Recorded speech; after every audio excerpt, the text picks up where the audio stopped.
The phone glows in the dark, but his shadow moves behind me as if he's just waking up. The light slices across my cheek a cold ribbon that makes the room feel smaller than it is, and for a moment I can hear nothing but the faint hiss of my own breathing as I try to understand why a stranger is calling at this hour. Her voice trembles through the speaker, sharp and panicked, asking why I keep contacting her, demanding to know what I think I'm doing. I blink at the screen, the hour, jolting me fully awake, 3:02 a.m. The kind of time when truth slips out of people because they're too tired to pretend. The glow of the phone highlights every detail of my confusion, and I feel Marcus's shadow stretching closer, long and deliberate, like someone approaching the edge of a lie. He murmurs something behind me, a low, groggy sound he wants me to interpret as innocence, but his timing is wrong off by a breath. The woman on the line says his name with a furious crack. And then she says mine, accusingly calling me the other woman, insisting he told her I was nothing but chaos in his life. My fingers tighten around the device, as if gripping it harder could make the moment make sense. I can almost feel the warmth of Marcus's presence at my back, but the warmth isn't comforting. It's a pressure. His steps are too measured for a man pulled from sleep. I catch his reflection in the dark TV screen, just enough of a distorted shape to know he's fully awake. I try to speak, but the woman barrels on her words, splintering into the quiet house like brittle glass hitting tile. She's crying now, but angry too, and in the jagged mix of her voice, I hear a truth she's convinced of, a truth that doesn't belong to me, but has suddenly become mine to hold. Marcus shifts again, and this time his shadow cuts across the phone's glow, differently sharper, almost rehearsed. My mind scrambles to match what I'm hearing with what I'm seeing. His breathing isn't the uneven rhythm of someone blindsided awake. It's steady, almost controlled. The woman demands an answer I can't give, and I feel something cold and heavy settle into my stomach as I ask her softly who she thinks she's speaking to. She repeats my name, but not the way someone should say the name of a wife. The way someone spits out the name of a problem. I feel the bed behind me, still cold on the side Marcus claims to have slept on. I replay the second before the call rang. The silence was complete. No shifting. No breath close to my ear, no warmth of a body recently there. Then suddenly, his shadow. His timing doesn't match the room. I swallow, forcing calm into my voice, asking her again why she believes I'm the one intruding. She stammers as if shocked I don't understand the situation. She says he told her everything. She says he told her I won't leave him alone. She says he told her I show up when I shouldn't. She says he told her I was the one ruining his peace. I stare at the faint outline of Marcus's jaw in the dark reflection across the room, and something inside me slides an inch out of place. He whispers, "Hang up," in a voice too composed for the moment, and that composure sends a thin crack through my chest. His calm voice feels like an answer I never wanted to hear. The woman keeps speaking, her voice rising, wavering between accusation and heartbreak. And as I listen, I hear the unmistakable sound of someone who believes they've been betrayed, someone who thinks they're confronting the woman their partner lied about, a woman who thinks I'm the one sneaking around. I take a slow breath, steady as a surgeon's hand, because I need to anchor myself to something real before the room spins further out of shape. The smell of night-blooming jasmine from outside leaks faintly through the half-closed window, grounding me, though nothing feels grounded anymore. I ask Marcus quietly, too quietly, if he knows who the woman is. He hesitates. It's a small pause, barely noticeable, but I've spent years listening for subtle changes in pulse and voice, for the shift between panic and composure. That pause is not the pause of a man confused. It's the pause of someone choosing an answer. He whispers again, Hang up. But this time there's urgency. Not fear, urgency to control what's left of the narrative slipping through his hands.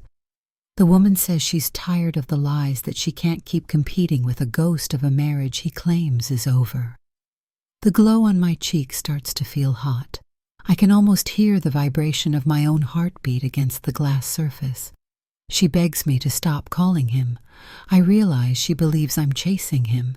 The absurdity hits first, then the fear, then the anger. Not loud. Anger, cold anger, the kind that forms slowly like frost.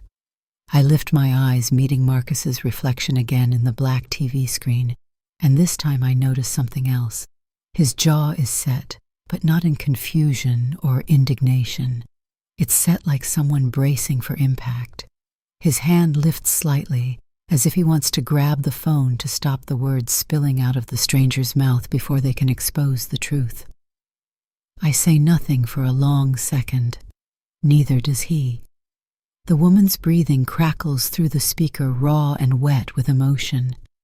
And in that suspended moment, everything feels precariously balanced, like a glass figurine on the brink of shattering.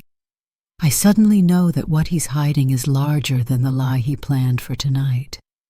I take one step back, away from his shadow, away from the bed, away from whatever version of him I thought I understood, and the phone trembles slightly in my hand. The woman whispers one final thing, something I'll replay over and over. He told me you don't matter. And in that instant I feel the fault line open. Aaron freezes, the phone light still burning against her skin as his shadow stretches toward her like a warning. The night holds its breath around them. Her world sharpens into a silence that feels dangerously thin. The mini hook lands as Aaron tightens her grip on the phone while his shadow inches closer, cold and deliberate. I woke before sunset that morning, long before I had any sense that the night would split open the way it did. I'm Aaron Caldwell, 34 years old, an ICU nurse from Richmond, Virginia, and that day began like the thousands I'd lived before it, quiet, predictable, harmless in all the small ways a life can feel harmless. I remember pushing my palm against the cold doorknob of our townhouse. As I stepped inside after my shift, the metal biting at my skin with a chill that didn't match the warmth of the spring air. I'd always noticed small things like that, temperature shifts and tiny sensory details that didn't belong. It was a habit from the ICU, where noticing the difference between warm skin and cold skin could mean catching a crisis before it unfolded. But that morning, I told myself the knob felt cold because I was tired, nothing more. The house had stillness to it, the kind that sits heavy in the corners like dust. Marcus was at the kitchen table, turning pages of a newspaper he never actually read, letting them rustle just enough to suggest normalcy. The coffee smelled burnt the way it always did when he used too much heat and not enough water. I walked in quietly, partly because I didn't want to wake him if he had just rolled out of bed, and partly because something in his posture told me not to disturb whatever he was thinking about. He lifted his head when he heard me set my keys down, and for a second he smiled in a way that almost felt natural.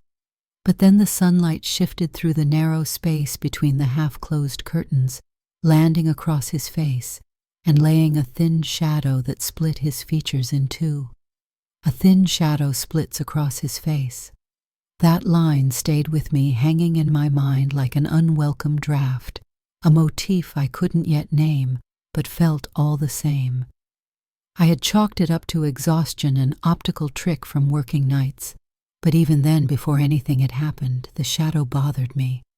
It looked too precise, too sharp, as if dividing the part of him I knew from the part I didn't. He asked how my shift had gone. I told him about a patient whose oxygen dipped at dawn, about the tension in the unit, about the way the fluorescent lights buzzed slightly before sunrise. He nodded at intervals, but his eyes kept drifting to his phone on the counter. I noticed it, but I didn't question it. Not yet. I was too busy assuring myself that the small tremor of discomfort sliding under my ribs was just leftover adrenaline from work. Marcus had always been composed in the mornings, reserved and quiet. But that day there was something detached about him, like his mind was rehearsing lines I wasn't privy to. He stood to refill his mug, and as he passed the window, the same shadow fractured across him again, slicing his expression in half. The rest of the room was gently lit warm even, but that sliver of darkness kept finding him, cutting him into before and after truth and performance. I remember rubbing the scar on my wrist, an old line from when I'd broken glass during my first year in the hospital, because it was a habit I fell into whenever my body sensed a problem before my mind caught up. He didn't look at me when he asked if I would be home that night, or if I'd been called in for extra hours. I answered him plainly, telling him I'd be home. He nodded, but too quickly, like he'd expected a different answer. His phone buzzed against the countertop. A short vibration, then another. He froze for half a breath. I saw the hesitation, the kind I'd learned to catch in patients who were hiding fear, or family members who didn't want to admit truth out loud. He reached for the phone only after those two tiny hesitations stacked themselves into something noticeable. He looked down at the screen, barely letting me see the corner of it, then flipped the device over face down. "Wrong number," he said before I asked. But I hadn't said a word. I remember telling myself not to read into it. I told myself he was tired. I told myself that I'd been working too much. I told myself that the burnt coffee smell and the cold doorknob and the too careful tone in his voice were all just fragments of a long week. I'd spent so many years leaning into rationality that leaning into instinct felt dangerous. Still, something inside me tightened like a pulled stitch. It wasn't fear yet, just a whisper of unsteadiness. We talked about dinner plans. He suggested ordering out.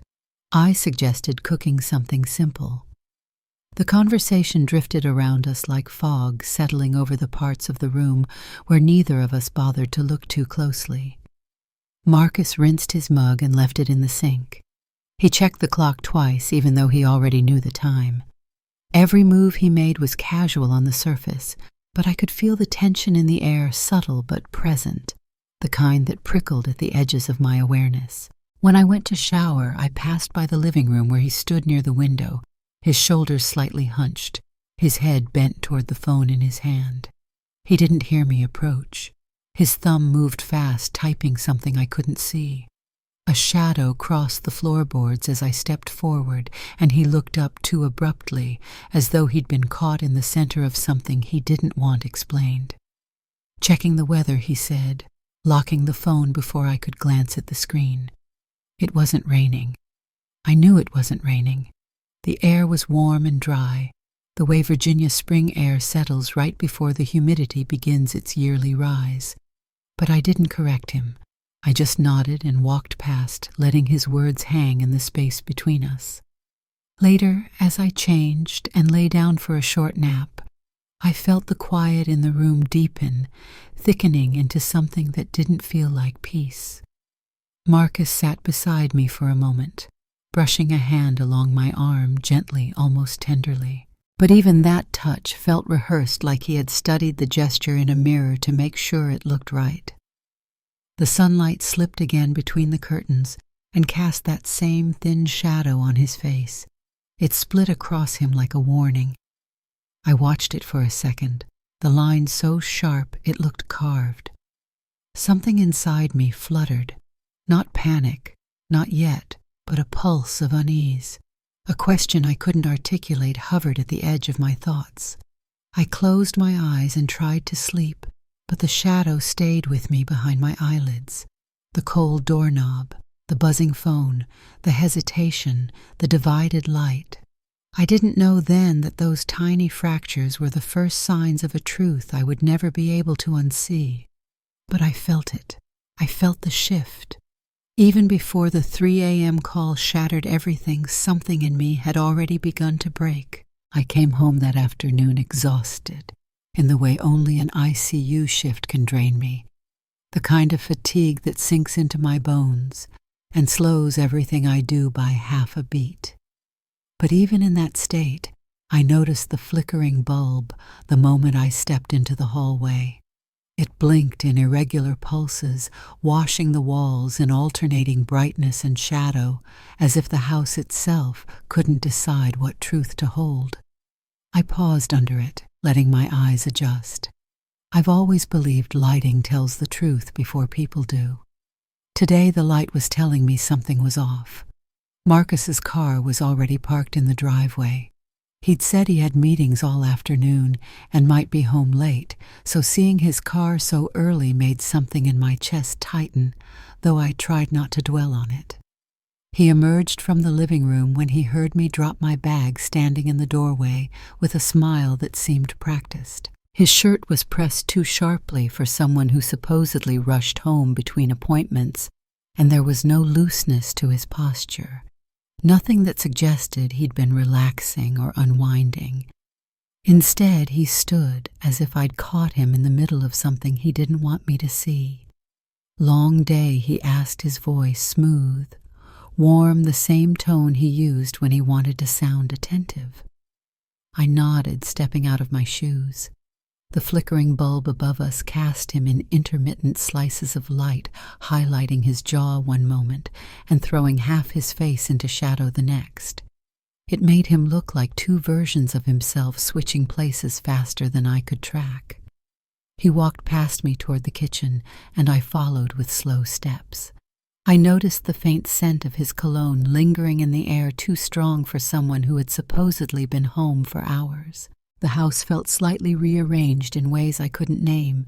Items on the counter shifted, the living room throw blanket folded differently. The pillows angled with precision instead of their usual slump.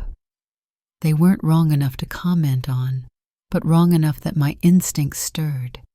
He talked about nothing in particular while he poured himself water, offering anecdotes about coworkers I didn't know and meetings I couldn't verify. His voice flowed easily, but his eyes didn't match his tone. They flicked away each time I held his gaze too long.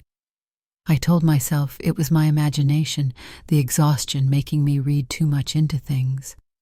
But the flickering light above the hallway felt like a signal repeating a message I wasn't ready to decode.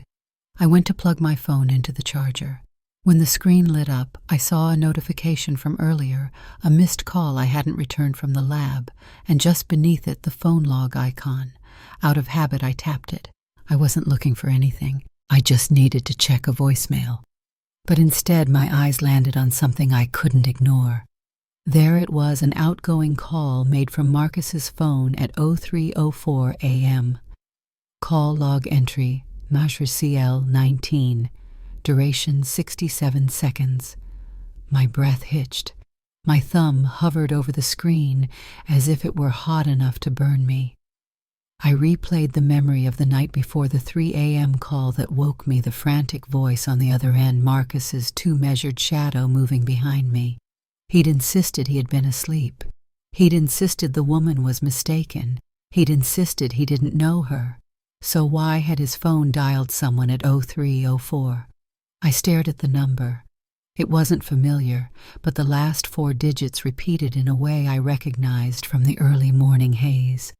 The woman on the phone had said her name, but I'd been too startled to register it fully. Still seeing the timestamp pulled the threads of memory taut. 67 seconds. Enough time for someone to issue a warning. Enough time for someone to set a story in place. I didn't realize Marcus had stepped behind me until I felt his presence shift the air. Looking at something, he asked lightly, too lightly. I angled the phone away without meaning to.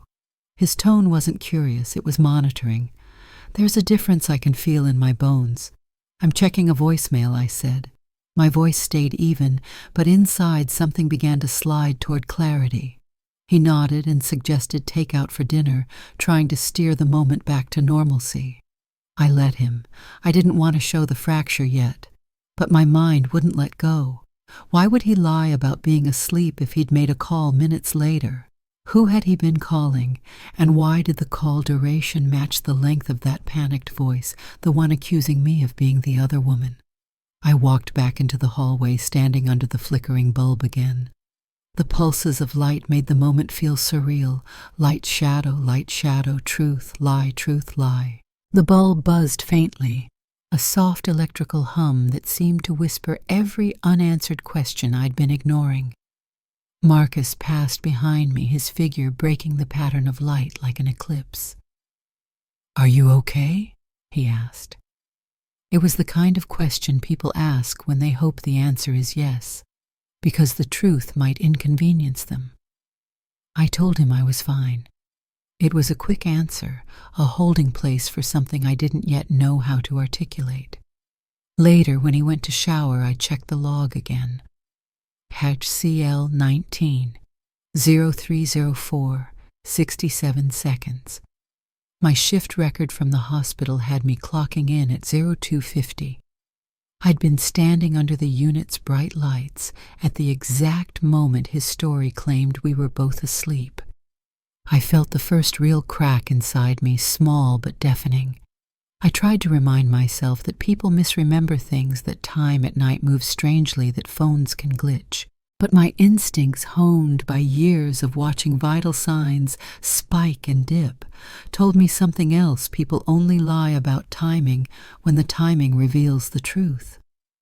I watched the hallway light flicker again as Marcus stepped out of the bathroom, the steam rising behind him. His silhouette wavered, broken by the inconsistent glow, and for a moment I thought I could see two versions of him overlapping, the man I married and the man hiding something just beneath the surface. When he smiled at me, I studied the curve of his mouth, the tension at its edges. It didn't match his eyes. It didn't match the call log. It didn't match the woman's voice, splitting through the night. The flickering light buzzed again, and for the first time I didn't blink it away. Evidence number one had already taken root, and though I wasn't ready to admit it, the truth had started to take shape in the shifting glow above us. And once it started, it didn't stop. The cafe was louder than usual that evening, filled with the low hum of conversation and the clatter of cups against saucers, a perfect backdrop for pretending life was fine, even when it was quietly unraveling. I pushed the door open, and the bell above it chimed too sharply, slicing through the noise like it recognized the tension I carried. Marcus walked behind me, a step too close, as though staying within my shadow might give him some advantage. I caught his reflection immediately in the glass window, beside the entrance, distorted, elongated, slightly warped by the angle of the pane. The reflection made him look unfamiliar, as if the truth had already started rewriting the features I knew. Tara waved from the corner table, her posture stiff, her jaw set in a way that told me this wasn't a casual catch-up. Her eyes flicked to Marcus with the restrained glare of someone who already knew too much. I slid into the seat across from her, Marcus standing behind me for a moment before taking the chair beside mine. The overhead lights reflected in the glossy cafe window, creating overlapping images. Me, Tara, Marcus, all layered atop one another like a collage of truths waiting to be sorted. Tara didn't waste time. She pulled out her phone, tapped quickly, and turned the screen toward me. "I need you to see this," she said with the kind of urgency that strips away all politeness. The screenshot showed a timestamp, ref TS07, time 02:58 a.m. My stomach tightened.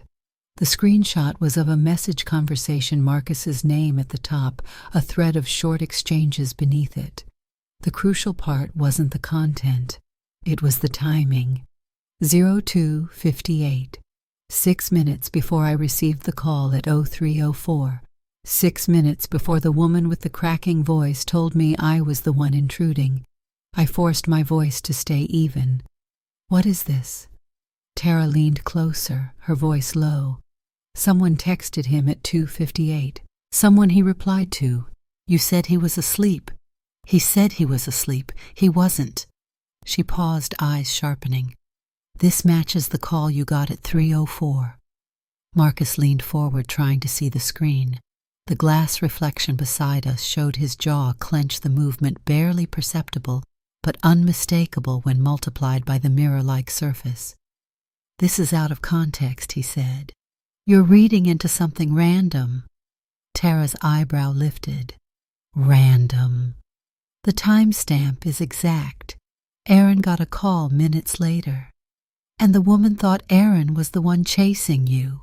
Her voice hardened. "Explain the timing." Several heads nearby turned subtly toward our table. People love drama when they can pretend they're not watching it.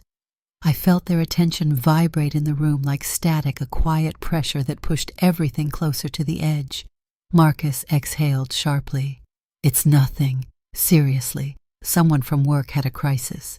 You know how my job is." He offered a smile he probably thought looked reassuring, but the glass reflection betrayed him. His eyes in the reflection were flat, calculating. I asked softly, "Why didn't you mention it?" It was a simple question, too simple. But his reaction wasn't simple at all. His shoulders lifted defensively, his expression tightening around the mouth. A hint of panic flickered in his reflection before he could control it. Tara placed the phone on the table between us. "Aaron, don't let him spin this. This is evidence." She didn't say the number evidence number 2, but it felt stamped on the moment regardless. If the text was at 2:58, he was awake. He wasn't half asleep. He wasn't confused. He was talking to someone. Marcus stared at Tara with a polite indifference so thin it was almost transparent. "I don't appreciate being ambushed like this." "You don't appreciate being caught," Tara replied. Her voice was louder now, and more heads turned. I saw a couple by the pastry case exchange a glance. I saw the barista hesitate at the espresso machine. Public scenes always carry a specific kind of energy, a mix of electricity and voyeurism, a crowd support that pushes the truth to the surface, whether you want it or not. Marcus lowered his voice. "Aaron, can we not do this here? Let's go home." His hand rested on my shoulder in a gesture meant to feel tender, but his fingers were tense. The pressure was too controlled, too much like someone trying to keep a glass from cracking. I looked again at the cafe window beside us. My reflection sat straight-backed, shoulders drawn, eyes sharper than I remembered them being. Marcus's reflection, distorted by the bend in the glass, looked like a man caught between two versions of himself, the one he wanted me to see and the one the evidence was revealing. "I'm not leaving," I said quietly. My voice felt firmer than the moment deserved, but I needed it to be. "Explain the message." It was nothing, he insisted again. "A co-worker, a project. I didn't want to worry you. That's not an explanation." He leaned back, crossing his arms, a gesture meant to look confident, but which only succeeded in making him look smaller inside the reflection. "You're being unreasonable." Tara scoffed. "Unreasonable. There's a timestamp. There's a call. There's a woman accusing Aaron of being the other woman. There's a pattern." Her words fell like pieces of a puzzle clicking together. The tension tightened so hard in my chest I thought I might crack along the same lines the glass reflection cut through our images. "Marcus," I said, "who texted you at 2:58? Why was she calling me 6 minutes later? Why did she think I was the problem?" He opened his mouth, but nothing came out. His silence felt loud enough to shift the entire room. I realized in that moment that the truth rarely arrives as a confession. It arrives as the absence of denial. The cafe felt too bright. Suddenly the reflections too sharp. I could see the exact moment the patrons recognized what was unfolding. They straightened, paused their conversations, and let the scene hover like a fragile ornament between us. The glass beside me held our images. Still, my face pale but steady. Tara's expression carved with resolve. Marcus's outline fractured by light. He finally muttered, "This is ridiculous," standing up, abruptly pushing his chair back with a scrape that drew even more attention. "We're leaving." I didn't move. Neither did Tara. "Sit down," I said. It wasn't loud. It wasn't angry, but it landed with a finality I hadn't expected from myself. Marcus froze. The reflections in the glass didn't lie. His showed guilt. Mine showed resolve. Tara's showed certainty. For the first time, the difference between what he said and what was true was visible, not just to me, but to everyone in the room.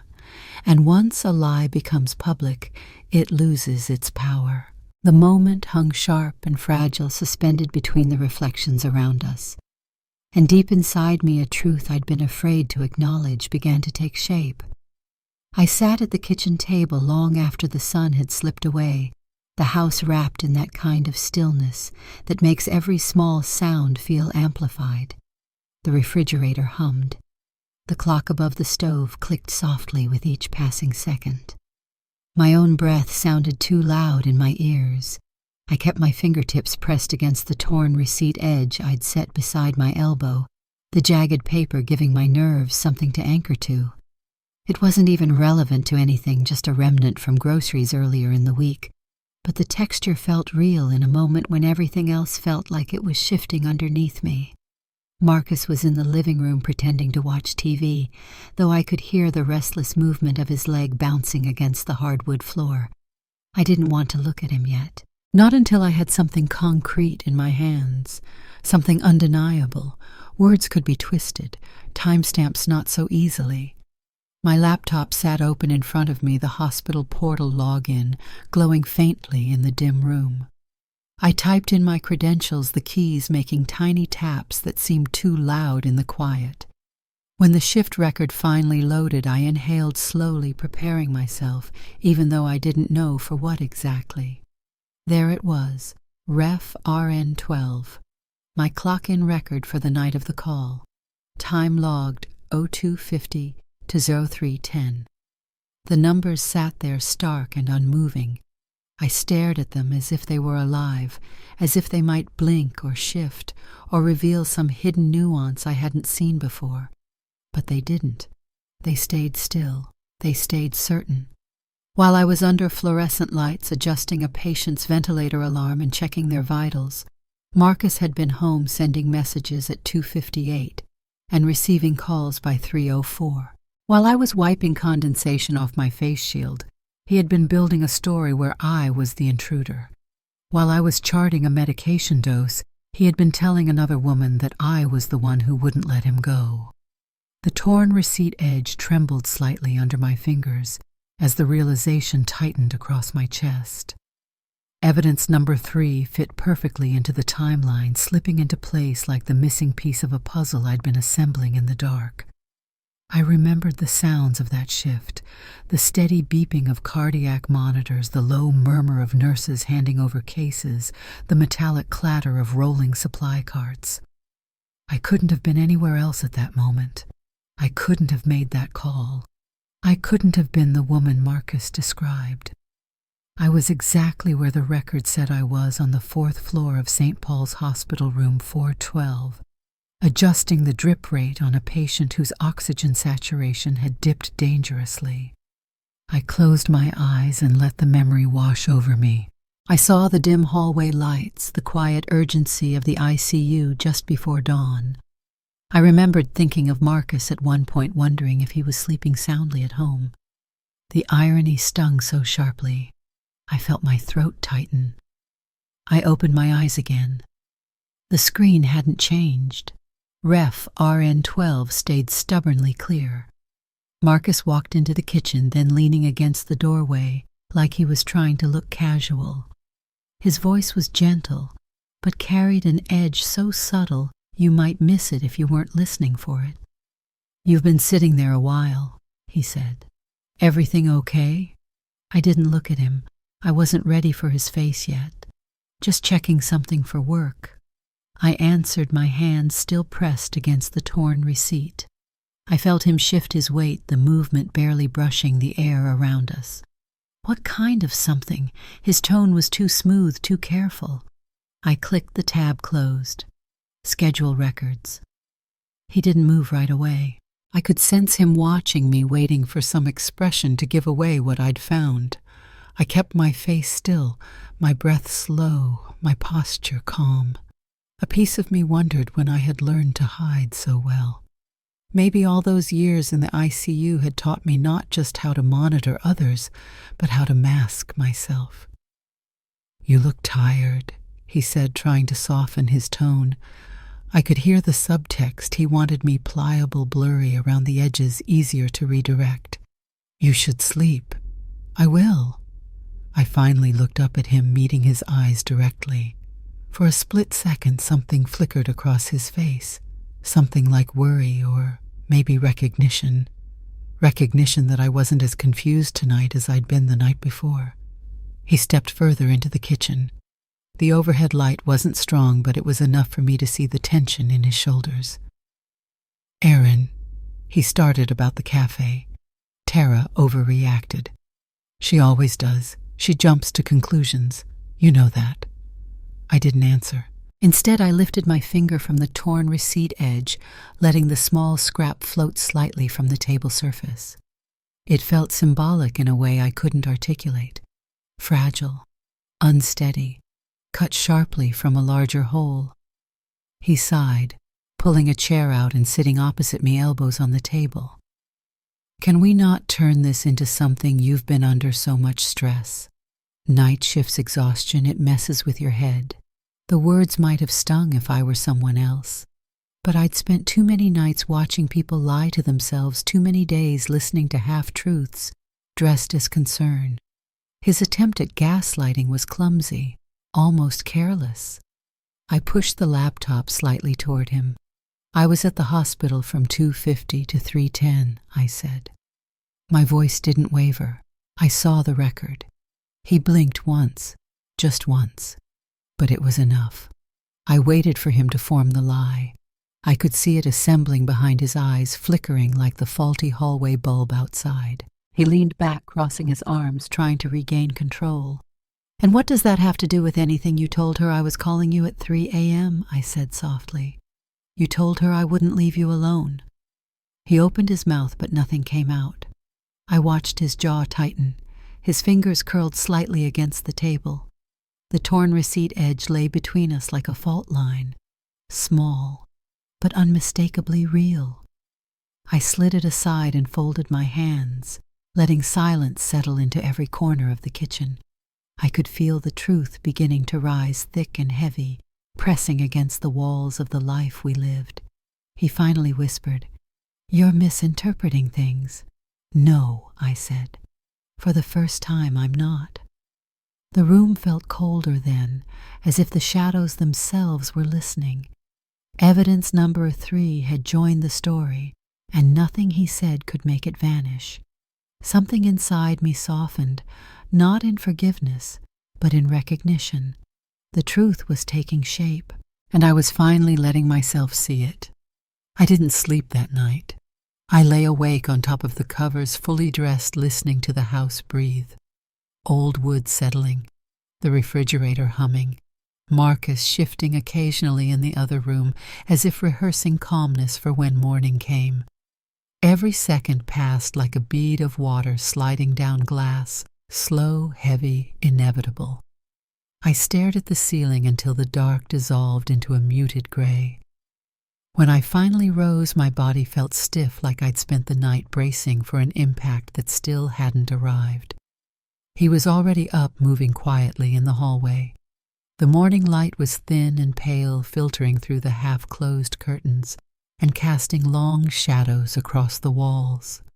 The stainless steel frame of the hallway mirror caught the light and bent it, stretching it into a metallic shadow that moved when he moved. The distortion gave him an eerie second silhouette, sharper and more angular than the man it belonged to. I paused near the bedroom doorway, watching him through the reflection first, then directly. It was becoming a habit, looking at him through something else to see if the truth appeared clearer that way. He didn't notice me at first. His shoulders were hunched slightly, as though his body was curling inward around something he didn't want anyone to see. When he finally glanced up and saw me, he straightened too quickly. "You're up early," he said, voice wrapped in casualness like thin paper around something breakable. I didn't answer. I stepped into the hallway, letting the metallic shadow stretch between us. His real shadow was soft in the pale morning light, but the reflected one, the one cast by the steel frame, looked wrong, too sharp, too precise. When he shifted his weight to his right foot, the reflected shadow sharpened again, cutting across the entryway floor like a blade. The split shadow sharpens under the wrong timestamp. The motif echo hit so hard, I almost stepped back. I remembered the first time I'd noticed that strange dividing line across his face. I'd dismissed it then. I couldn't now. I walked past him toward the entryway, pretending not to see his startled glance. The house felt colder near the door, the kind of cold that comes from something unmoving, something withheld. I tapped the panel beside the frame, pulling up the home log history. He stiffened behind me just slightly, but enough. The log blinked awake with a soft beep. Motion detected at 03:03. Entry sensor triggered. Hallway light activated. The timestamp glowed like a warning. The wrong timestamp. He told me he was asleep. He told me he hadn't left the bed. He told me the woman who called didn't mean anything. But the house kept its own memory, and it remembered better than he did. I clicked the entry to display additional details. Light angle adjustment confirmed at 03:03. Motion location hallway. A short clip available, shadow distortion detected. I opened the clip. A brief recording played, a few seconds long, grainy lit, only by the flicker of the automatic nightlight. But there it was. Marcus's silhouette moving down the hall, phone in hand, shoulders slanted, posture tense. He wasn't groggy or stumbling from sleep. He was alert, awake, directed. The metallic shadow cast in the reflection matched the shape in the clip-sharp lines, straight angles, nothing soft or blurred. I felt something cold crawl across my scalp. Behind me, Marcus inhaled a soft, sharp breath, like someone trying not to react. I paused the clip. "You said you didn't get out of bed." He took a moment before answering, just long enough to betray the truth. "I don't remember getting up," he said too calmly. "Maybe I did. Maybe I went to the bathroom. It doesn't mean anything." It was 3:03. So, his voice rose half a tone. "People get up at night." The call was at 3:04. I turned to face him fully. For a moment, the only sound was the quiet air between us. He blinked again. "Coincidence," he said. "Coincidence," I repeated softly. The word tasted bitter. His reflection in the mirror shifted again as he moved toward me. The metallic shadow elongated, then contracted abruptly when he stepped into brighter light, as if recoiling from the truth. He tried to put a hand on my arm, but I stepped back. "Erin, you're blowing this out of proportion," he said. "You're connecting dots that aren't connected. Then connect them for me." My voice was steady, but my pulse wasn't. "Explain why you were in the hallway with your phone at 3:03. Explain why the house logs say you turned toward the front door. Explain why you told her I was the problem." His jaw twitched. He opened his mouth, closed it, then forced a small laugh. "That woman is crazy. I told you. She's confused. She was crying. She's unstable. She knew my name." He froze again. The reflected version of him froze, too metallic and rigid. I took a breath.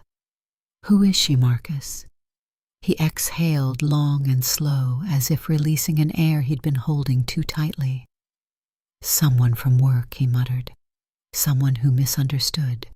Someone you were texting at 2:58. His eyes darted toward the living room where his phone sat on the table. He didn't move toward it, but I could feel his mind racing to calculate what I'd seen, what I hadn't. "I told you," he said, "it was work. Work doesn't call wives at 3 in the morning. She called you, he snapped before catching himself. She called you because she's upset. I can't control how she acts, but you can control what you told her, I said. And you told her I was the problem. He took a step toward me. His reflection took the same step, but appeared more aggressive in the stretched metal shadow. Aaron, he said, voice lowering, this is not what you think. I looked again at the paused clip. His silhouette leaning forward, phone lifted, head turned toward the door, as if checking for someone outside. The timestamp glowed in the corner. 03:03. The split shadow sharpens under the wrong timestamp. Tell me what I'm supposed to think, I said quietly. He rubbed his hands over his face, a gesture of practiced frustration. We had a disagreement, that's all. I tried to calm her down and she took things the wrong way. And you called her back? I asked. At 3 in the morning, his eyes flicked upward, the smallest flicker the kind people make when they reach for the next lie. I felt the air around us shift. He knew I knew, and I knew he knew I knew. The truth tightened like a knot in the room, pulling everything inward. He whispered finally, "You're looking for something that isn't there." But it was there, in the log entry, in the reflection, in the metallic shadow stretching behind him like a second version of the man he was pretending to be. The house held the truth. The timestamp sealed it. Evidence number 4 locked the moment into place. And for the first time, I wasn't afraid of what came next. I stepped outside because I needed air, real air, not the stale, heavy kind that collects in a house full of unspoken tension. The sky had gone from morning haze to an early dusk. The street dipped in a muted amber glow. I walked without direction, letting my feet choose the path, while my mind replayed the 03:03 hallway clip over and over again. Every piece of evidence was stacking itself like a slow-forming avalanche, and I couldn't outrun it. I didn't even try. I wound up near the hedge that separated our home from Mr. Hawthorne's. His porch light was on dim as always, casting a soft halo on the concrete. He stood outside with Daisy, his aging terrier, her small paws making faint taps on the pavement. He looked up when he saw me, his expression shifting instantly into concern. He'd always had a way of reading emotions without being told. "Evening, Aaron," he said. "You're out late. Just needed some fresh air," I answered. My voice was steadier than I felt. Daisy pushed her head against my leg tail, wagging, and the familiarity grounded me. Mr. Hawthorne's eyes lingered on me a moment too long, as if weighing something. Then he spoke more quietly. "I've been meaning to ask everything all right at your place."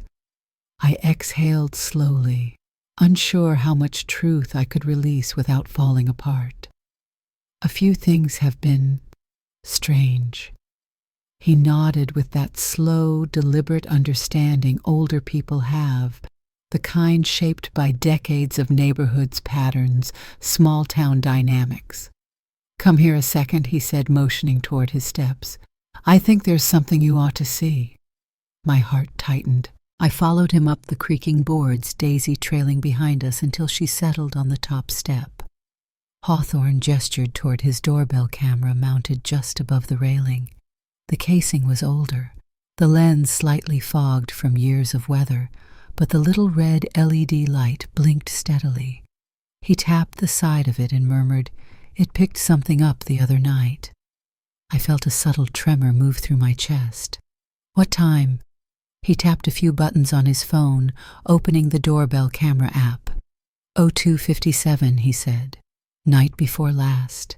The exact night. The exact minute. 3 minutes before the text. 7 minutes before the call." My breath snagged, and I steadied myself by touching the audio recorder I'd brought with me. Tara had insisted I carry it just in case. The small device was warm from my palm, a quiet witness to everything building inside me. He pulled up the clip labeled DH44. I leaned in, my heartbeat thrumming in my ears. The screen lit up faintly, showing the grainy image of our shared sidewalk. The quality wasn't perfect, but the motion sensor had caught a figure stepping quickly across the frame. Marcus. His posture was unmistakable. Phone pressed to his ear, shoulders tight, head lowered like someone trying not to be seen. I stared, unable to tear myself away. He wasn't groggy.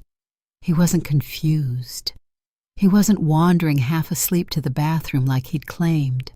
He was fully awake, fully alert, standing outside, pacing with the tension of someone who had something to hide. The clip ended abruptly, freezing on his silhouette. Mr. Hawthorne looked at me with a seriousness I rarely saw in him. I didn't know if I should say anything he said. Didn't want to meddle, but I've lived next to you two for years. You've always been kind. And that night, he looked upset, and I saw your bedroom light turn on a few minutes later. I swallowed hard. Did you hear anything? Not words, just emotion, like someone crying, and footsteps. The memory of the woman's voice at 3 a.m., sharp, accusing, frantic, tightened its grip on me. The idea that Marcus had been outside moments before that call sent a cold shiver through my spine. Everything was converging: the 0258 text, the 0303 hallway movement, the 0304 call, and now this 0257, him outside, phone in hand. Evidence number 5 wasn't subtle. It was glaring. I asked Hawthorne softly, "Can you send me the clip?" "Of course," he said, tapping the share option. A moment later it dropped into my messages. DH44, clear enough to show the truth, damning enough to destroy the last remnants of denial I had. Daisy nudged her nose against my calf again, and the sudden tenderness of it nearly unraveled me. I crouched down, pressing my fingers into her fur while trying to breathe steadily. "Aaron," Hawthorne said, lowering his voice, "if there's something wrong, you don't have to handle it alone." I nodded, though my throat felt tight. "Thank you. Really?" He offered a sympathetic smile. "I've been around long enough to know when someone's carrying something heavy. And you look like someone whose heart is figuring out what the mind already knows." The words hit deeper than I expected. I stood slowly, gripping the audio recorder like a lifeline. He watched me walk back toward my house, his porch light following me like a dim beacon. As I crossed the yard, the air grew colder. The house loomed ahead of me, its windows dark except for the faint glow from the kitchen. I paused near the walkway, staring at the familiar shape of our front door. It felt different now, less like an entryway, and more like a threshold between the life I thought I had and the truth unraveling beneath it. I took out the audio recorder and pressed the tiny button with my thumb, hearing the faint click as it began recording. Tara's voice echoed in my mind. "Record everything. Not because you're paranoid, because patterns matter. Patterns." 0257. Marcus outside. 258. Marcus sending a message. 0303. Marcus in the hallway with his phone. 0304. Woman calls me, accusing me. And behind all of it, Marcus telling two versions of the truth. I stepped inside quietly, closing the door behind me. The entryway light flicked on automatically, casting a warm glow that felt too gentle for what the house held. I sensed Marcus somewhere deeper inside, the subtle thud of a closing cabinet, the faint shuffle of his footsteps. He appeared in the hallway, eyebrows raised in rehearsed concern. "Where'd you go?" I didn't answer right away. I studied him the same way I'd studied patients trying to mask pain. His jaw was tense, his breathing controlled, his eyes unsettled. I finally said, "I talked to Hawthorne." The shift was immediate, a tightening around his eyes, a flick of fear he couldn't hide. He asked too quickly, about what I held up the audio recorder in response, its tiny red light blinking. He froze. That was all I needed. The truth wasn't coming through confessions anymore. It was coming through the cracks he couldn't control. Evidence number 5 had entered the story, and everything inside our house felt suddenly, irreversibly different. The rain started just as I reached my car, a sudden heavy downpour that soaked through my jacket in seconds. By the time I reached Tara's apartment, my coat sleeve clung to my skin cold and weighted, as though the weather itself wanted to echo the heaviness inside me. I knocked once, and she pulled the door open before I even lowered my hand. She must have been waiting by the peephole. Her eyes swept over me, taking in the rain, the tightness in my expression, the fatigue I wasn't bothering to hide anymore. "Come in," she said quietly. "You look like the storm followed you here." In a way, it had. She ushered me into the warm glow of her living room. The contrast made my senses jolt, the heat on my face, the rain-wet sleeve chilling the rest of me, the soft hum of her diffuser filling the air with lavender. I stood for a moment, letting the warmth settle across my shoulders. But even in comfort, something in me stayed rigid. I felt like a wire stretched too tight. Tara watched me closely. "What happened, Mr. Hawthorne?" I said. My voice cracked on the second syllable, the weight of the truth still settling. He had doorbell footage. Her brows lifted. "Of Marcus. At 2:57, I said, phone in hand, outside, awake." Her lips pressed into a thin line. She didn't look surprised, only saddened by the confirmation. She gestured for me to sit, and I lowered myself onto her couch, the fabric soft beneath me. I could feel the cold seeping from my sleeve into the cushion. Tara sat beside me, her posture straight, her eyes sharp. She had always been the kind of person who could dissect truth the way a surgeon studies a scan carefully, precisely, without flinching. "Show me," she said. I replayed the clip. She watched without interrupting, without gasping or making noises of shock. She simply absorbed it. When the clip ended, she exhaled a long, slow breath. "That's not confusion," she said. "That's intent." The words hit harder coming from her. I nodded, unable to form anything coherent in response. Tara reached for her laptop, fingers moving quickly across the keys. "There's something I need to check," she said. "Something you should see." She opened a folder, clicked through several files, then brought up a spreadsheet. I recognized the layout immediately. It was a timestamp log from one of her lab systems. But this wasn't her schedule. It wasn't mine either. It was Marcus's. She pulled up one specific entry, enlarging the cells until the numbers practically glowed. Ref SC29. Scheduled shift. Start 03:15. Logged start 03:33. 18-minute discrepancy. I felt my breath stop for a second. "What is that?" "His work hours last night," Tara said. "He claimed he had an early shift, said he needed to be up before dawn." She tapped the screen. "But he didn't start until 3:33, and the system logs can't be edited unless someone higher up overrides everything, which didn't happen." My pulse pounded in my ears. The numbers on the screen shimmered slightly from the intensity of my focus. "He was outside at 2:57. Tara continued. "He was texting at 2:58. He was in the hallway at 3:03. And the call to you came at 3:04. And he didn't start work until 3:33.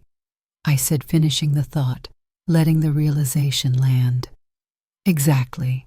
The room felt suddenly brighter, as if every hidden detail in the past 48 hours had been waiting for this moment of alignment. Evidence number 6 didn't just contradict his story, it demolished the entire timeline he had been constructing. What was he doing in those 36 minutes? Tara asked quietly, leaving the question hanging. She didn't expect me to answer. She knew I couldn't. I stared at the rain dripping down the window beside her couch. Each drop traced a path through the condensation, streaking the glass in thin lines that reminded me of ink diluted in water truths, once bold, now fading into something almost unrecognizable. My sleeve was growing colder, the damp fabric clinging to my skin like a second layer of reality I couldn't peel off. He told her I was the problem, I whispered, staring at my hands. He told her I was a complication, that I wouldn't leave him alone. And now you know he wasn't half asleep when she called, Tara said. He was orchestrating everything, coordinating stories, switching identities. The rain outside intensified, beating against the window in steady percussion. It matched the tempo of my heartbeat, rising and falling, as if the sky itself was echoing the emotion tightening in my chest. Why would he do this? I asked, my voice shaking. Why twist everything? Why make me the villain? Tara leaned back, crossing her arms. Because lies work best when they come from someone who looks trustworthy. Marcus has always played his life like a staged photograph, tidy on the surface, chaos just out of frame. I winced. The truth of it stung. She softened a little, her voice gentler. People who hide secrets learn to rewrite everyone around them. It makes the lie easier to sustain. I let out a breath that trembled more than I wanted. My sleeve dripped onto the rug, but I didn't move to stop it. I felt suspended, hovering between who I thought I was and who Marcus needed me to be for his deception to hold shape. Tara closed the laptop and set it between us. This is the reversal, she said, not just a contradiction, a full shift in perspective. He didn't just lie. He constructed a parallel version of reality, one where you were the intruder and he was the victim. Hearing her say it made something inside me crack, not in collapse, but in awakening. I looked at the rain-wet sleeve clinging to my arm and suddenly felt the weight of everything I'd absorbed in the past 2 days. The cold, the doubt, the fractures in my trust, the unraveling of the man I thought I married. Aaron, Tara said softly, "You're seeing the truth now, really seeing it." I nodded slowly, my breath steadying. The rain quieted a little, shifting from a steady torrent to a softer patter. The room seemed to exhale with it. I pushed my hair back from my forehead, feeling the dampness settle behind my ear. "What do I do?" I whispered. "You keep going," she said. "You follow the pattern. You let the truth lead." I lifted the sleeve again, feeling the cold fabric against my face. It smelled faintly of rain and asphalt, and something else, clarity maybe, or resignation. "No more excuses," I said. "No more rationalizing. No more shadows," she added. Outside lightning flashed, once illuminating the half-closed curtain in her living room, casting a long, thin streak of brightness across the wall. It looked almost like the shadow that had crossed Marcus's face days earlier, only now I could see what it really meant. The truth was stepping out from behind it. Evidence number 6 had locked the second reversal into place, and there was no going back. The house felt unnaturally still when I returned from Tara's, as if the walls themselves were holding their breath. I stepped out of my shoes and walked into the dim entryway, my body still carrying the cold memory of the rain. Marcus was somewhere deeper inside. Otherwise the air would not have felt so taut, so expectant. I moved quietly down the hallway, listening. A door creaked faintly. A footstep shifted. He knew I was home. He was waiting for the version of me he thought he could still control. I headed toward the office, not because I knew what I would find there, but because the instinct pulled me like a thread tied to the truth. The room smelled faintly of cedar from the old desk, a scent I'd once loved, but now found suffocating. I turned on the small desk lamp, bathing the space in a soft golden circle.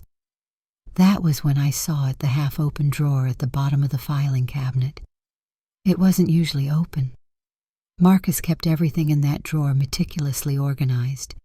Statements, receipts, tax forms, small envelopes of documentation that didn't matter to me until now. Something about the angle of it a few inches ajar. Nothing dramatic made my chest tighten. It looked like the drawer had been opened in a hurry by someone who didn't have time to close it fully. I knelt and pulled it open the rest of the way. The metal rails groaned faintly. Inside folders sat in neat rows, though one tab stuck out unevenly like it had been shoved back in without care. I reached for it slowly. It was a manila folder with no label. Inside, a stack of printed bank statements lay loosely arranged. I flipped through the top few pages. Then I froze. There it was, a charge from 2 nights earlier, time-stamped 03:40 a.m. Payment reference PMT 18. Location a motel 20 minutes from our home. The amount wasn't large, but the timing was loud. It screeched across every piece of evidence I'd collected. My breath stalled. 03:40. He told me he'd been home, asleep, beside me, that he hadn't left, that he hadn't been calling anyone, that the woman who phoned had been delusional. But at 3:40 he'd checked into a motel. The truth hit so sharply that my hands trembled. I held the statement up to the lamp, watching the numbers. They didn't blur. They didn't shift. They just stared back, cold and defined. Evidence number 7, a charge with a time that couldn't be explained away by exhaustion or misremembered details. I heard Marcus's footsteps behind me before he spoke. I didn't turn, not yet. "What are you doing?" His voice was too calm, too practiced. I stood slowly, the paper still in my hand, looking. "What is that?" he asked, stepping closer, but I could hear the tension beneath his voice, a band pulled too tight.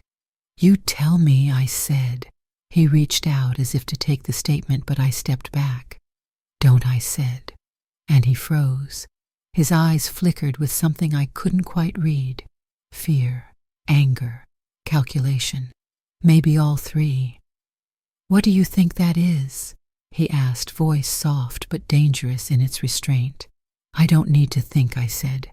"It's a motel charge at 3:40 in the morning, 2 nights ago." He blinked slowly. "Aaron." "You told me you never left the bed," I said. The words came out steady, but inside I felt something shaking, rising. "You told me you didn't make any calls, that you didn't talk to anyone." He opened his mouth again, but this time the lie didn't arrive quickly. He looked at the statement as if trying to invent a different reality on the spot. His hand twitched. "That's not what it looks like," he finally said. "It looks like you checked into a motel in the middle of the night," I replied, "after texting someone at 2:58, after walking outside at 2:57, after pacing the hallway at 3:03, after she called me at 3:04 accusing me of being the problem in your love triangle." His jaw clenched hard, too hard. I watched the muscles twitch beneath his skin. "You're taking this out of context," he said, and I almost laughed. The phrase had become his shield flimsy, but repeated so often he must have believed it would eventually hold. He stepped closer, lowering his voice. "Listen to me. That charge wasn't what you think it is." "Then what is it?" I asked. "Explain it." His eyes darted toward the drawer, toward the rest of the documents, then back to me. He was searching for a place to rest his version of the story, but there wasn't one left. Every corner was filled with contradictions.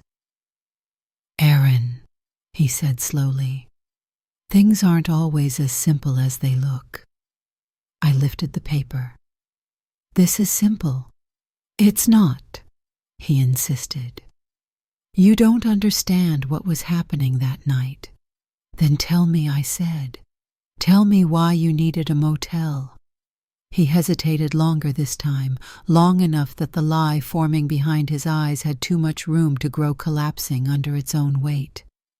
"I went there to think," he said finally, to clear my head. At 3:40 in the morning. Yes, he said. I couldn't sleep. I needed space.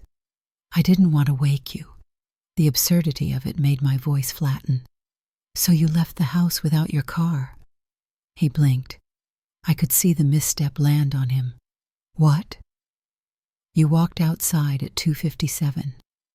I said. Your car didn't leave. Hawthorne would have heard it. So how did you get 20 minutes away in 40 minutes? He swallowed. His throat tightened visibly. Maybe I drove. Maybe he didn't hear it. Your keys were on the nightstand, I said softly. I remember them hitting the wood before I fell asleep. Silence.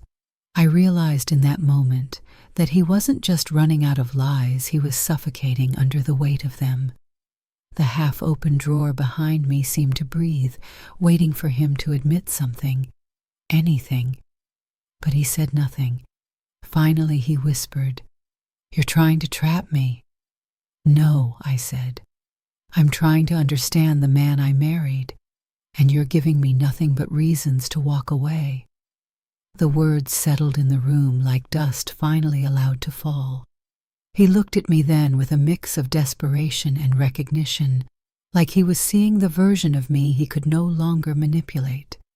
The version who had followed every thread to its logical end. The version who no longer needed him to confirm anything. I can explain, he whispered. You can't, I replied. Not anymore. My hand tightened around the statement, the edges curling slightly from the pressure. Behind him, the faint hum of the fridge sounded impossibly loud. My heart beat with a clarity I hadn't felt in years. This is the moment, I said quietly, where you either tell me the truth or you lose any chance of salvaging what's left. His eyes trembled. He didn't speak, not a single word. And that silence, more than any timestamp, any clip, any charge, forced the decision I'd been trying so hard not to face. Evidence number 7 had closed the last loophole. There was only one direction left to walk, and I felt myself take the first step toward it. The community center felt colder than it should have. Maybe it was the draft slipping under the double doors, or maybe it was the space itself. The wide, echoing room with old linoleum floors and a single dim lamp hanging low over the center table like an interrogation light. Small gatherings happened here, neighborhood meetings, lost, pet flyers, potlucks, where people pretended their lives were fine. Tonight, though, it felt like a stage set for the truth to finally step into the open. I arrived first. I chose the chair directly beneath the dim lamp, letting its uneven glow cast shadows around me. I wanted the contrast. I wanted to see clearly. The events of the past nights had stripped away any impulse to soften myself for Marcus. The evidence had built itself into a shape I could no longer ignore. He texted me twice on the drive over. Long messages, pleased to talk privately, suggestions that we handle this at home, phrases like, just the two of us and don't embarrass yourself. I didn't respond. The truth had lived too long in silence, and it didn't belong in private anymore. When he finally arrived, he hesitated at the doorway. He scanned the room, saw me under the dim lamp, saw the empty chairs surrounding us like witnesses, and exhaled through his nose as if preparing for a performance. He closed the door quietly and approached with the slow steps of someone measuring the distance between lies and exposure. Aaron, he said softly, we don't need to do this here.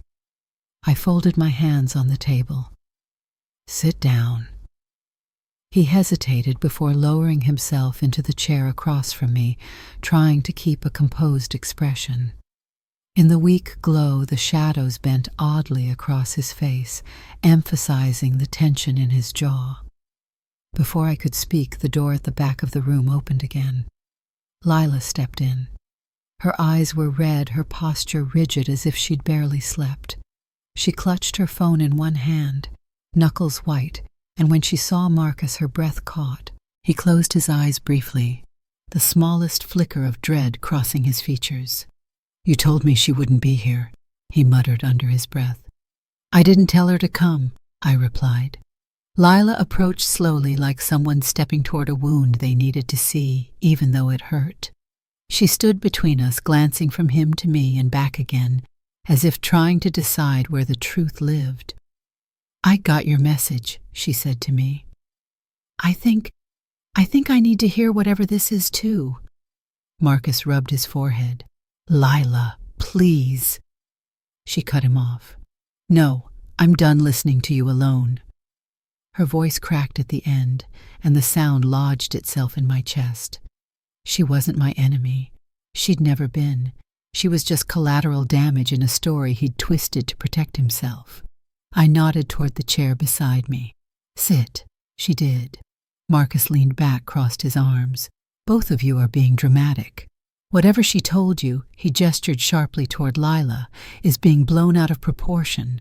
"I didn't tell her anything," Lila said quietly. "I didn't have to." She heard it. His head snapped toward her. "Heard what?" She looked down at her phone, thumb trembling slightly. I saved something." The room went still. She unlocked her phone, opened her voicemail, and tapped a message labeled VM51, timestamp 03:02 a.m., evidence number 8. The final truth. She pressed play. Marcus's voice filled the room, distorted slightly by the speaker, but unmistakably his. "Lila, listen. She's not important. Erin's been making things complicated, but I'm handling it. Don't worry about her. She'll stop. I'll make sure of it." The words reverberated through the empty hall, echoing off the cold walls. I felt them strike like physical blows. Hearing it from the woman's lips was one thing. Hearing it directly, his voice, his cadence, the calm certainty in which he diminished me, was something altogether different. The dim lamp flickered overhead, and for a moment the uneven light broke his face into two halves again, one shadowed, one exposed. He lunged forward, slamming his hand onto the table. "That's taken out of context," he insisted. "You can't." "No," Lila whispered. "Don't you dare say that again." Her voice shook with something almost feral betrayal, realization, humiliation. It vibrated through the air like the tension before lightning strikes. "You told me she wouldn't leave you alone," Lila said. "You told me she was obsessed. You said she was the reason you were stressed. You told me she was the one interfering, not you." And all that time, her voice broke, but she pressed on through the fracture. "You were still living with her, still lying to her, still lying to me." Marcus pressed his palms to his eyes. "You don't understand. I understand perfectly," she said. "I understand that you built a story where I was your escape and she was your problem. A story where you were the victim in both directions. A story that only worked if neither of us ever spoke to each other." I breathed in slow and sharp. The clarity in her voice now was something I hadn't heard before. She wasn't here as a rival. She was here as proof. Marcus shifted his attention back to me. "Erin, listen, no." My voice was quiet enough that he needed to stop talking to hear it. I listened for long enough. You lied to her. You lied to me. You built a narrative where I was the intruder in my own marriage. And now the truth is in the room with us. I tapped the table once, a simple gesture to punctuate the silence around us. The timestamps, I said. The hallway footage. The doorbell clip. The texts. The motel charge. And now this voicemail. He shook his head rapidly. "You're twisting everything. I'm aligning it," I said. "What do you want from me?" he asked, voice rising with panic. "The truth." He looked down at the table. His shoulders slumped. For a moment he looked almost small, almost repentant. But then his jaw tightened again, and the same old mask slid back into place. "Fine," he said. "You want the truth?" I was overwhelmed. Both of you wanted too much. I was trying to keep things balanced. I didn't want to hurt anyone. Lila let out a quiet, stunned laugh. You hurt everyone. I stared at him, letting the silence stretch long enough for him to feel it. Under the dim lamp, his shadow contorted against the floor, stretching toward both of us like a warning he no longer controlled. This is it, I said. The moment where your story breaks. He looked between us, eyes flicking back and forth, finally seeing that the web had collapsed.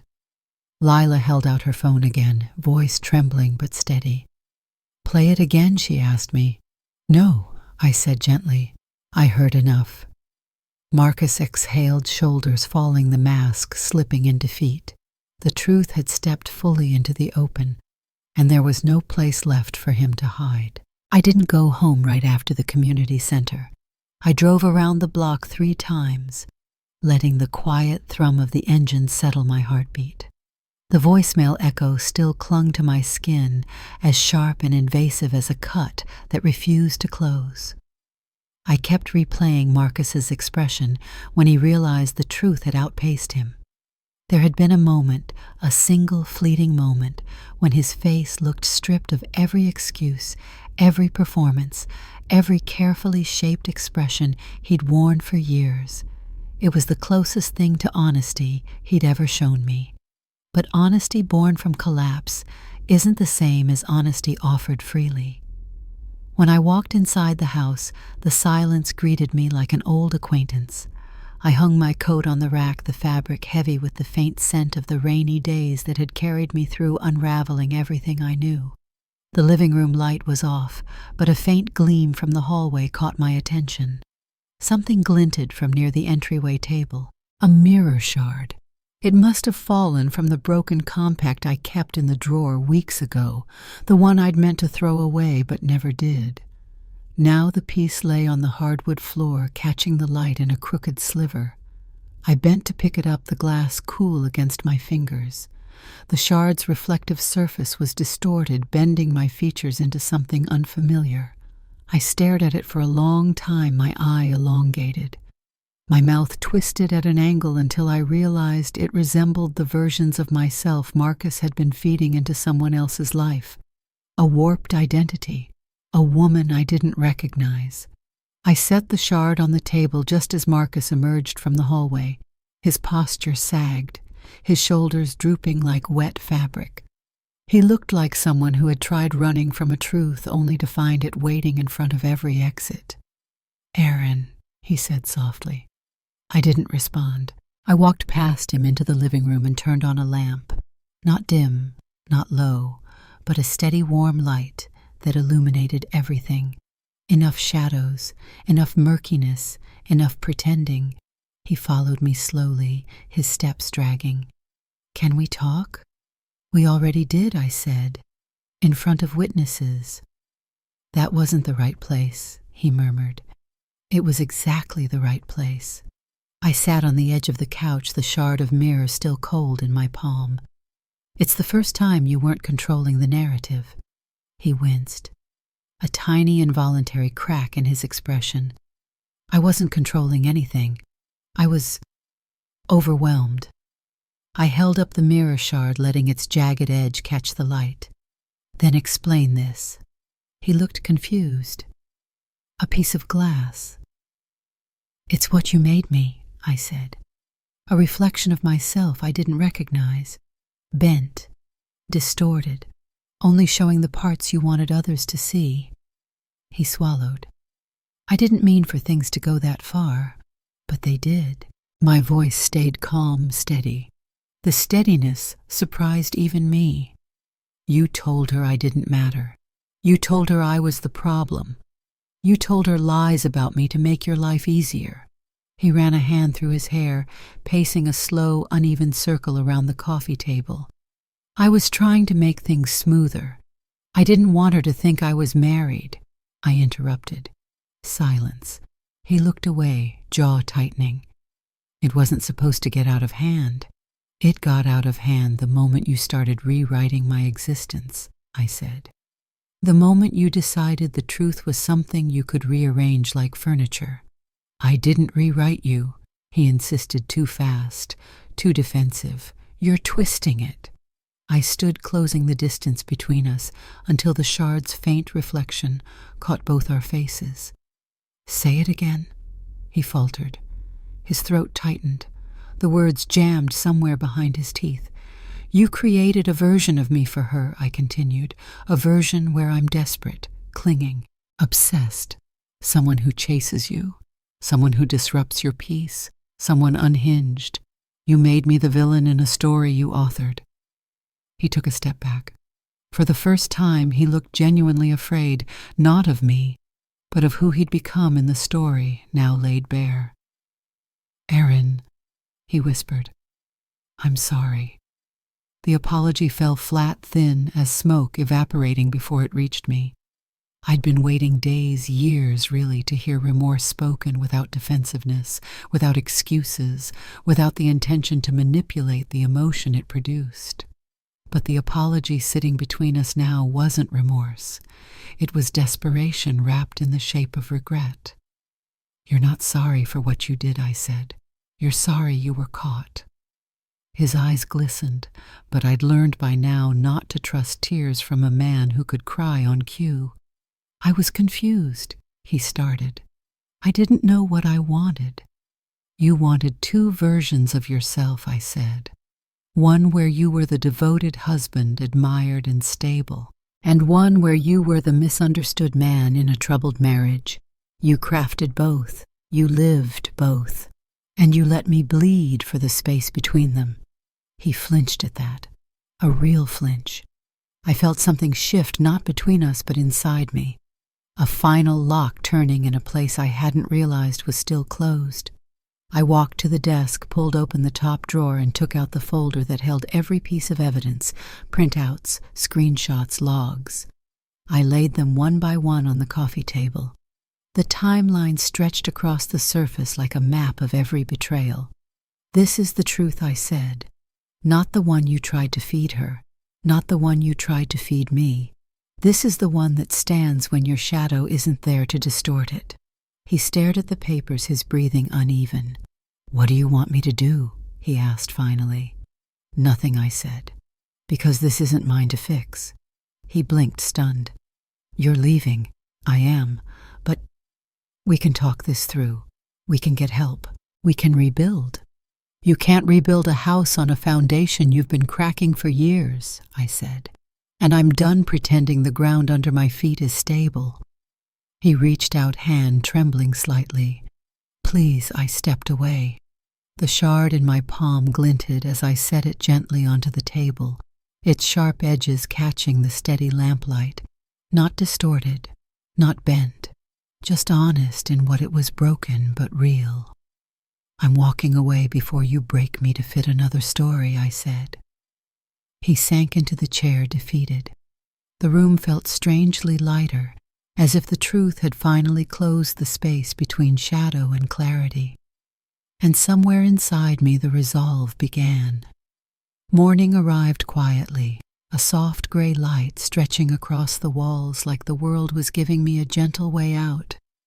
I moved through the bedroom slowly, choosing what to take, what to leave, what belonged to me, and what belonged to the version of myself I had lived as inside this marriage. The house felt hollow, stripped of the meaning I had assigned it, but there was no grief in that hollowness, only clarity. A fragile kind of calm anchored itself in my chest, and for the first time in days, my breath felt like it belonged to me. When I stepped into the hallway, the floorboards creaked under my weight, the familiar sound echoing down the narrow corridor. The air smelled faintly of dust and cool morning air. I could feel the remnants of every truth I had uncovered, all of it collected in the walls, the corners, the quiet. Marcus was in the living room, sitting on the edge of the couch with his elbows pressed into his knees, fingers laced tightly together as if he were afraid his hands would fall apart without the tension. His eyes lifted when he heard me approach.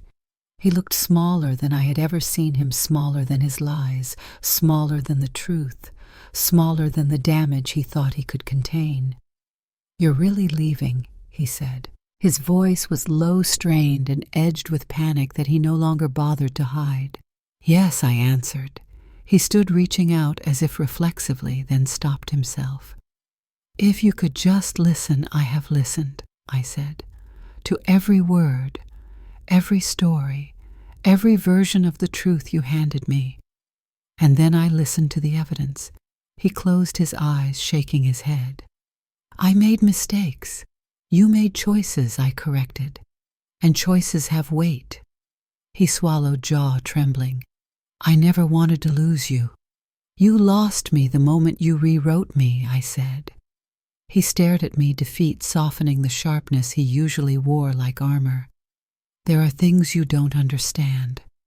"I understand enough," I said. "And whatever is left I no longer need to understand." His shoulders slumped, a physical collapse of someone finally facing the truth rather than outrunning it. I walked past him and placed the small house key on the coffee table. It landed with a soft metallic tap, a sound that felt like the final line in the story he had tried to narrate for both of us.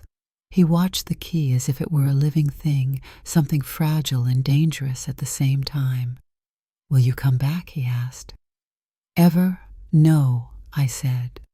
Not cruelly, not coldly, just honest.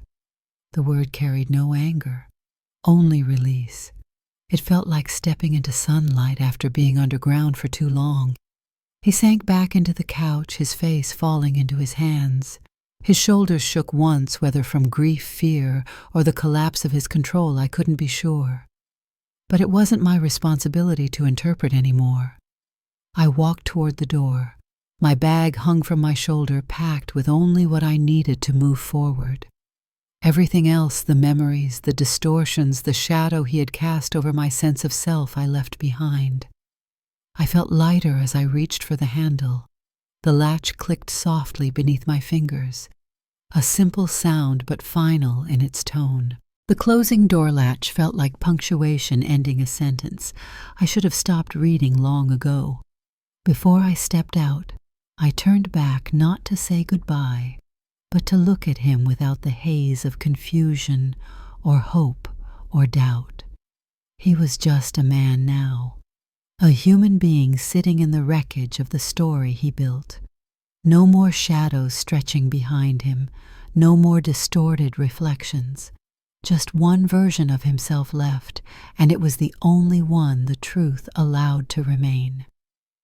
"The shadow closes when the truth stands alone," I said quietly, and the moment the words left my mouth, I realized they weren't about him anymore. They were about me. I stepped outside.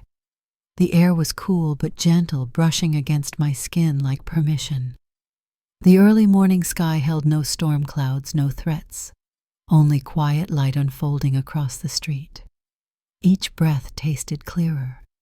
Each step felt deliberate.